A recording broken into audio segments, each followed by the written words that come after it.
Yan. May repair tayo ngayon na baklas kapit ng gutter. Dahil kayong gutter, bulok na talaga yan. Oh.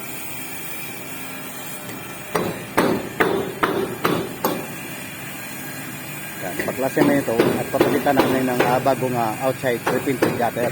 Yan. Ngayon, kukotayin sample dito para kung anong profile ng gutter na ikabit natin dito, dapat same profile pa rin. Kaya dito magugupit tayo para makakota yung sample. Kung anong sample ng gutter, ganun din. Kung anong gutter na baklasin natin at palitan ng bago, dapat kukotayin ng sample para maging same profile ang gutter.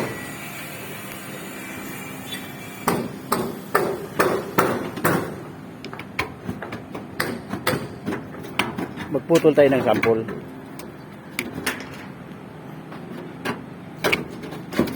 Yan, tanang bulak na. Bulok na tayong gutter yan. Kaya kuha tayong sample para maging parehong profile ng gutter.